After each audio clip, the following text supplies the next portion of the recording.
the Pentagon's upcoming meteor reshuffle, slated for February 14th, marks a significant shift in access for journalists covering the Department of Defense. An internal memo obtained by CNN reveals that outlets like One America News, Breitbart, and the New York Post will replace NBC, NPR, and the New York Times in the Pentagon press pool. This annual meteor rotation program, as the Pentagon terms it, has ignited controversy and raised concerns about potential bias in the dissemination of information. The decision has been met with widespread criticism, particularly given the inclusion of outlets known for their conservative viewpoints and often contentious relationship with established journalistic norms.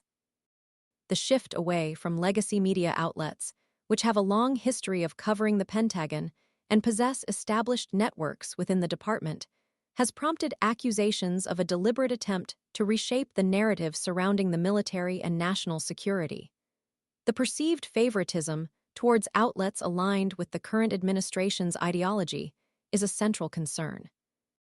Adding to the controversy is the inclusion of HuffPost, a news organization that, unlike other selected outlets, lacks a dedicated Pentagon correspondent. This raises questions about the Pentagon's selection criteria and the practical implications of granting access to an organization without the established infrastructure for consistent, in-depth reporting on the Department of Defense. The lack of a dedicated correspondent could limit HuffPost's ability to effectively cover complex defense issues and provide balanced, well-researched information to the public. NPR, a partially publicly funded national radio broadcaster, has voiced strong opposition to the changes. In a statement, NPR affirmed its commitment to reporting with vigor and integrity on the transformation this administration has promised to deliver. The organization went further, urging the Pentagon to expand its press facilities to ensure equal access for all outlets covering the department.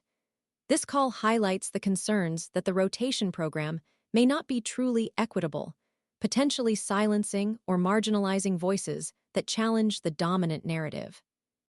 Kevin Barron, a former vice president of the Pentagon Press Association, delivered a scathing critique, characterizing the changes on X, formerly Twitter, as the erasure of journalism at the Pentagon.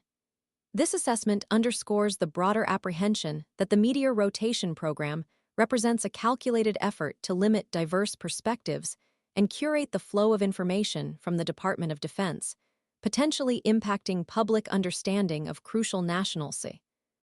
The move raises serious questions about the administration's commitment to transparency and the public's right to access unbiased, comprehensive reporting on military matters.